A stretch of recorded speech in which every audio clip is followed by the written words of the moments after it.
Hi, Rose. How are you? Hello, Isabella. I'm so excited to be here. I'm doing wonderfully. How are you? I'm great. It seems such a short period of time since we first connected. I think 2 months ago. We hmm connected on Collab, on StreamYard Collab. It was a great opportunity. And I thought you were a very interesting person, somebody that could add to what I'm offering. So tell us a little bit about yourself and how you fit into the organizational aspect of health. Sure, sure. Well, first, thank you for having me. I know we did connect, and it was actually a really wonderful connection, I think, when we finally jumped online together. So, for me, my work really centers around all of these emerging technologies and how they are merging with our human biology and instincts in particular around things like human fulfillment and happiness. And that really comes down to work, right? What it is that we tend to do that feels purposeful. And in today's arrangements, what we do to make money.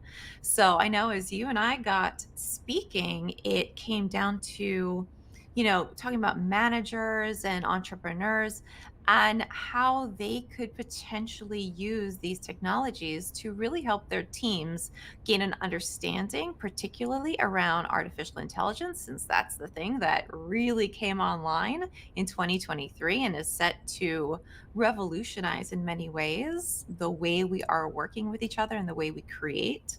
So it came down to, well, how can managers and entrepreneurs who have these teams underneath them really help to foster their use of artificial intelligence in a way that really benefited the whole team and the individuals on that team in terms of their workflow, in terms of managing things like burnout. So I'm really excited for where this conversation will go. Yeah, burnout's a bit of a thing at the moment, isn't it? Especially post COVID. We've just got over all that COVID stuff where everybody thought they were going to die, and now AI is here. Um, we've got remote working, we've got being worked into the ground to try and recover from COVID. I mean, a lot of people are absolutely terrified of AI. Should we Mhm. be? So I'm not going to get into the existential threat of AI. A lot of people go in right into that. Is AI going to become conscious and go Terminator mode and kill us all? So I'm not going to go there. But in terms of, let's say, the more immediate threat, if you will, to a lot of people feeling like AI is going to take over their jobs, I think to a large extent that is a really overblown fear because at the end of the day, just like all of the other things at our disposal, AI is a tool and how we use it is going to be completely up to us. How we integrate it into our personal lives, but also how we integrate it into our businesses, especially if we are in some kind of managerial or entrepreneurial position. So I don't think that there actually has to be fear around AI and what it can do, but hopefully by the end of this conversation, there's actually a lot of excitement around how we can integrate it in a way that's actually really beneficial and positive for the whole team. Hopefully. Now, how do we actually train away the fear of AI? How do we grow teams and organizations and integrate AI without the fear? Great question. So, a lot of people, the fear that I've been hearing coming up again and again is around automation and that somehow AI is really going to be replacing people. And I'm not saying that that's a completely unfounded fear because I do think there are certain positions that maybe a lot of AI, especially when it gets integrated with robotics, will be able to automate a little bit more efficiently than, let's say, a human counterpart. But when it comes, I think, to most teams, most positions that are creative in function, or let's say are in engineering or producing something, or in a service-based kind of company, those positions, the fear of AI, quote, taking over those jobs isn't really going to be founded because humans are still amazing with their creativity, with their emotional intelligence, with being able to do things that the tool of a high processor, which is really what AI is, it looks all fancy, but really at its core, it's a very intense processor. That paired with the talents that are naturally human on the team is where we're really going to see the creativity of humans come to their real fruition. Right. So that's why I like to look at it more as an exciting addition to what you're already doing. And it's more about what's the goal of the team, of the organization, of our quarter? What is our goal? And then is AI actually the right tool to bring in? And if so, in what way? So it's about getting really specific, especially when you're doing training with your team around what AI is and is not. And to number one, give them a sense that AI is not going to replace you, right? You're not going to be fired tomorrow. So calm whatever fears there may be playing that people have heard on the news and in all kinds of places where fear mongering is what they do, right? So number one, calm your team. And then number two, look at the goals of the team and see where AI can really be effectively positioned as, if you want, even like think of it as another team member, right? And how could you pull that in? So burnout, we've just mentioned burnout, we've just touched on it's not just about being overworked and having too much work to do, or having bad managers, if we dare call them that, or um, being disengaged, or just being generally unhealthy. It's processes, it's workflows, it's everything combined. How do we actually integrate AI into the workplace to make the workflows better, more fluid, without burning people out? hmm hmm So I completely agree with you that burnout it's a pretty complex situation that leads an individual to get to that place. Because when we're talking about burnout, it's not just a sense of like being tired or disillusioned. It's really when you get to a point of it is very difficult to do my job. It's very difficult to come in and feel committed and feel enthusiastic. So, like you said, a lot of processes in our workflows and in how we manage the team can really help mitigate the points where, uh, at the individual level, there might be conflicts in scheduling, right? So if you look at just an individual, maybe they're feeling like if I take a sick day, like I'm going to have so much workload as a backlog because of that, that I feel like I can't take a sick day, right? I don't have any room if something really goes wrong, if there's an emergency. So that kind of constant stress is one of the things that we are trying to mitigate when we're talking about burnout. And AI is actually really great for this. So there are tools that are coming online that can actually, depending on how your teams are set up, let's say it's set up on a system like Slack, can go in and monitor all of the communications on Slack. Particularly, they're looking for, or the AI is looking for team signs of being stressed out, maybe being a little impatient, but it's not only is it monitoring the emotional kind of tonality of the conversations happening within the teams, but it's also looking for conversations around schedule conflicts of people saying like, "Oh, I can't do this because I have to work through lunch," or "I don't have time to do this particular task that might take me, 6 hours of focused concentration because I'm constantly being pulled away to this team meeting or that team meeting."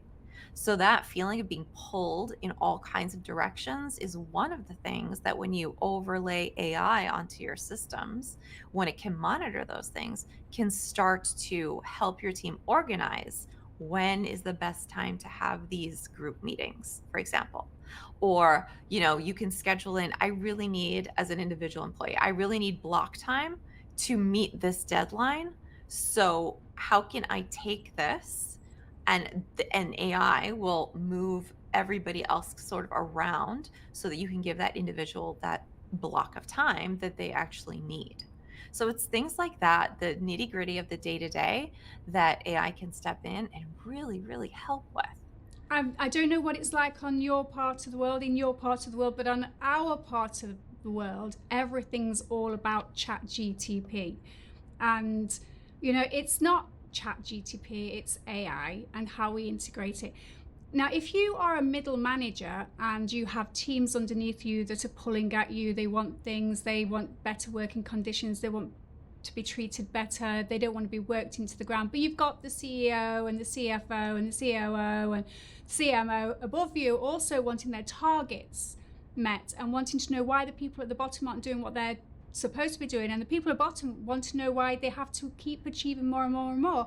How can we personalize this so AI can actually say, listen, this is the best way forward to achieve this, this, and this? And, give middle managers a bit of a break. So there's two things that came in there. One is ChatGTP and the functionality of generative AI like that, whether it's generating images, depending on what it is that you do for work, generating images, videos, copy, emails, sales, marketing, all of that stuff. ChatGTP and other models like it are really great at giving you foundational content for that. So if we're talking about looking at my team has X, Y, and Z to do. Again, what functions can AI come in and make easier, make flow better? A task, let's say it's generating a marketing email, a task that might have taken somebody 30 minutes can now take them 10. But I want to mitigate that a little bit by saying if we're looking at burnout, and you're taking a task that would normally take somebody 30 minutes to do and it's going down to 10, you might want to integrate more downtime. So instead of saying, well, now instead of creating one email, you can create three, you might still say, okay, maybe you do two, right? I'm giving you a tool to be better, but we're actually increasing our efficiency by creating two in 30 minutes, but I'm giving you a little bit more gap time. Right. So that's one way. That's just a caution that I want to say is that we're speeding up our ability to do task work and not to fill in then all of that time with just more task work. Because as a human, that's actually just going to build our own stress more and more rather than saying, great, now you have a little bit of breathing time, right? Go take a break. Task, like have a nice mental task switch. So that's on the down end.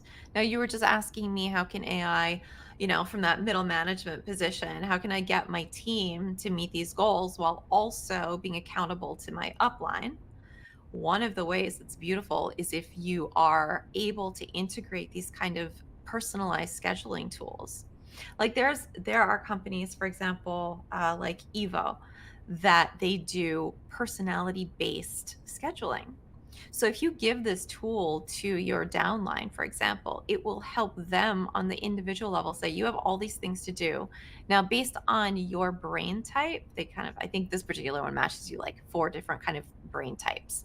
And they will help you to match your tasks to how your work style is best. So that's like one on the individual level that you can do.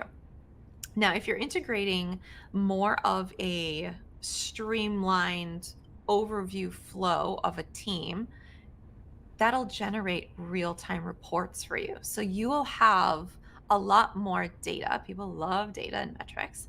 You'll have a lot more data to then go to your upline and say, look, here's where the actual bottlenecks are. Like now we have more of a view into how people are feeling, like really feeling on the team, what's stressing them out.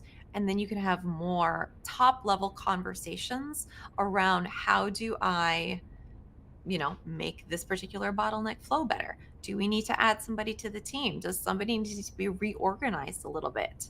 It gives you more, how can I say this? It gives you more tools for you to use as reports and metrics to then create a better downflow, but also to be more accountable to your upline as well.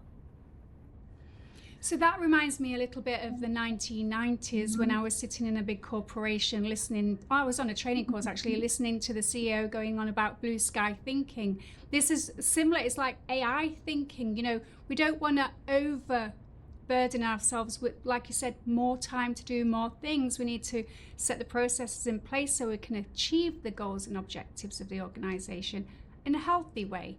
Now, if you had 5 tips, and I'm going to say five, just because I like five, but five tips for organizations that are seeking to integrate AI into their workplace effectively, what would they be?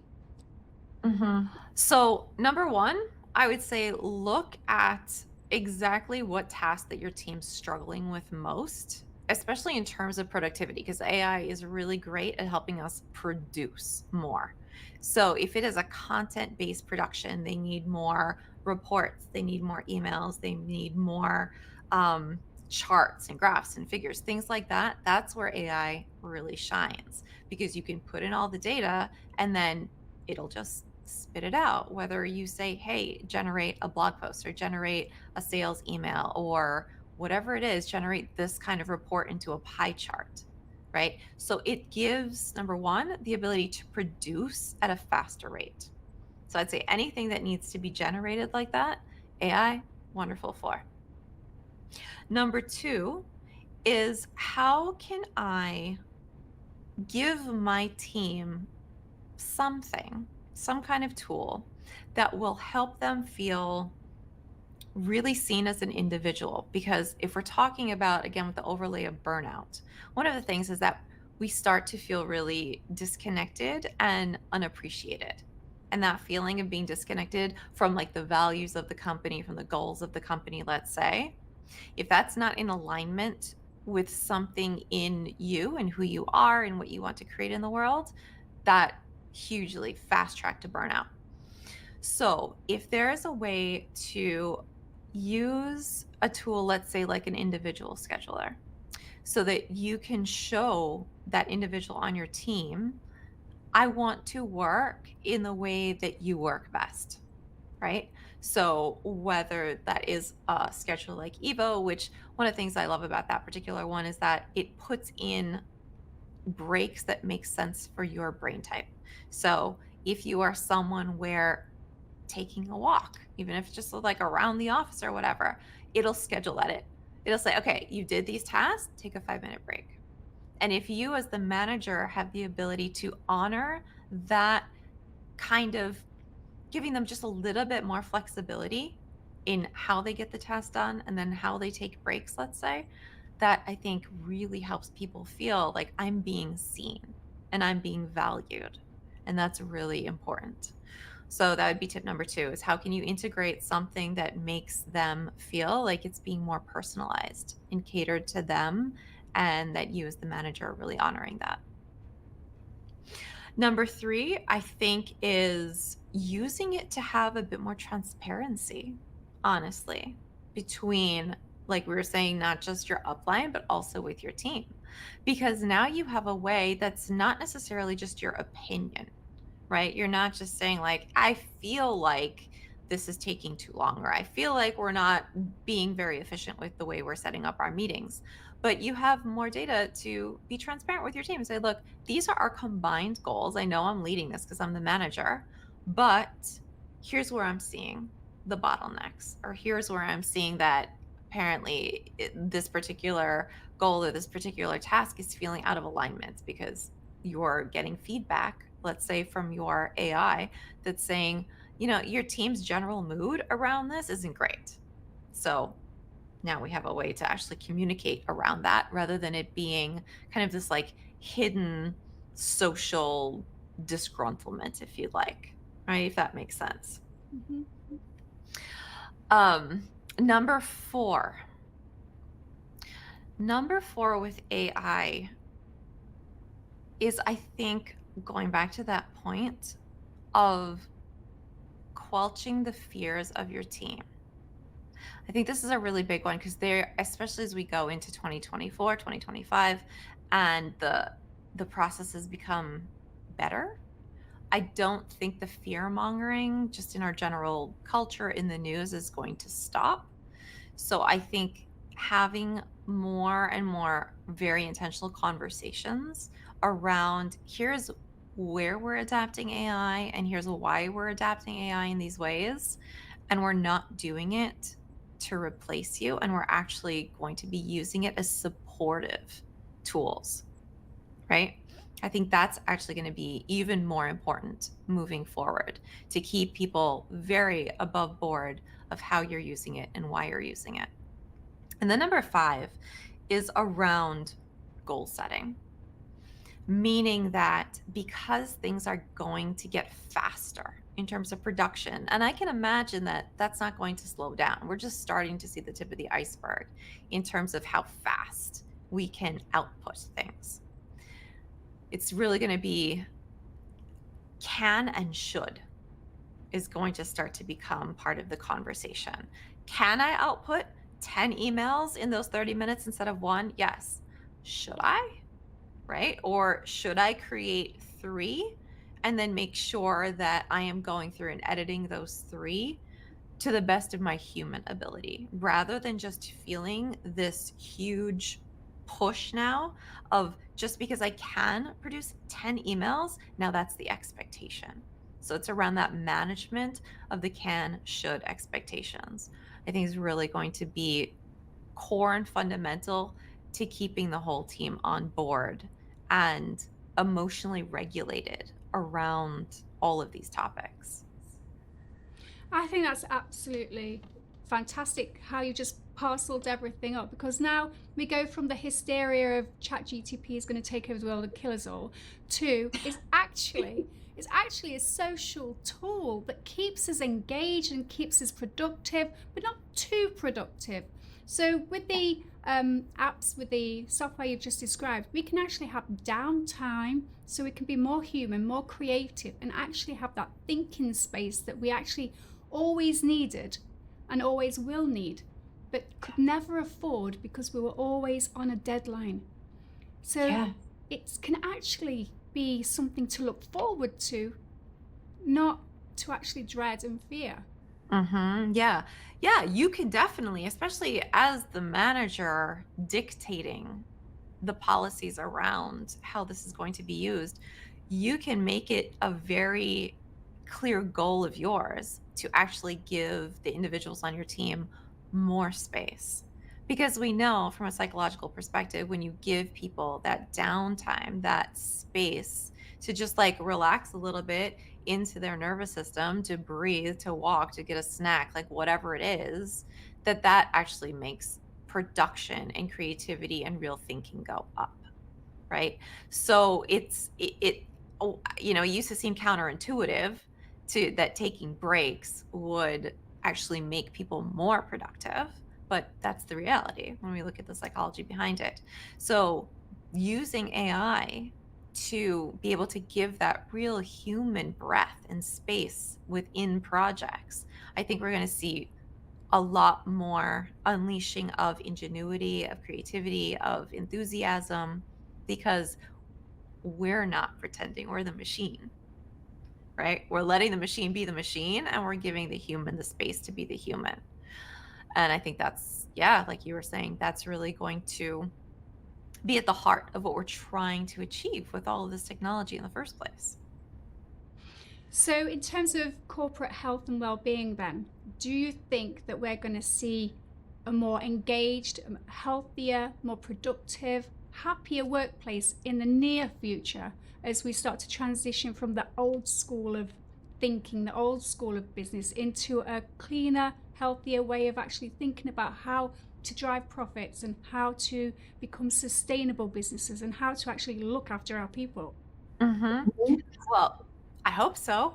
I think that's a choice, right? That is a choice that every manager, every leader in a corporation is going to have to make for themselves and the team and the vision. I think it's going to be a lot of trial and error in the beginning because I'm sure our natural drive is going to be, well, if I can create 10 emails now in those 30 minutes, then my expectation is going to be that they're going to produce 10 emails in 30 minutes. So I think it's going to take a bit of a tweak in our natural thinking to be like, no, maybe we should just create 3 emails and then give some space. That's a whole different model of production. And, I think for some people, that's going to be an easier transition in thinking than for other leaders. And I think they're going to see which model works best, right? Which model is more profitable, which model is actually producing the best outcomes, whether it's a product or service, whatever that is. So it's going to be a bit of a play, but hopefully, I believe that if we're using it with skill and with wisdom, that's exactly what we're doing. Is that we're trying to create a better, more engaged workforce. People that feel like they're doing what they want to be doing, that they're paced correctly, that they're not constantly being triggered, into stress and fight or flight that then will eventually lead to burnout. Like that's not the direction we're trying to go. But there is a warning with that because we could exacerbate the situation if we use AI to overproduce in that way. That's great. So if you were a business, a small business or a big corporation looking to integrate AI into your business, but you had absolutely no clue where to start, where would you point them? Mhm. Well, you said ChatGPT, it's great, but I would say first, what is the goal? Like, what in your company right now is giving you the most stress, seems to be the bottleneck? Like, what is that? And then do your research on is there an AI tool that can help me do this particular thing? The more specific and granular you can get, the more effective AI is going to be when you integrate it. So there's not a one size fits all answer to this. It's really about where in my company am I having the most trouble? And even if you're, a solopreneur, like you were saying, even if it's just you, what are the tasks that take me the longest, are the most frustrating? And now, is there an AI tool that can help me do that? And the way AI is going, there probably is. And we just have more and more very specialized tasks and companies offering these very specialized softwares. So it sort of depends. So I would say, where is it that you need the most help? And then do a little bit of research and see if there is a solution that's very targeted to you. And I'll give an example. If you have trouble, let's say focusing, or somebody on your team has trouble focusing, there's now AI generated music apps that are specifically designed that you pop them in, you set the timer on the app, and it gives you a style of music that puts your brain into a certain brainwave for focused productivity. And if that feels like something that would be good for you, that's what I mean, then try it. That is so focused. Like I need help for 20 minutes. I want to really be able to focus and create this website or do this thing. There's AI helping you in a way that maybe you didn't think of AI being able to help. That's absolutely fantastic. And I hope that everybody listening to this gets a lot out of it, especially if they're still on the fence of, oh no, AI is going to take over. I'm sure it's not. I'm sure we're going to work together with AI to create a healthier, happier, better future for all. So thank you for joining me today. It's been absolutely amazing. Thank you so much, Isabella. It has been just a joy to be here. And yeah, I hope this helps.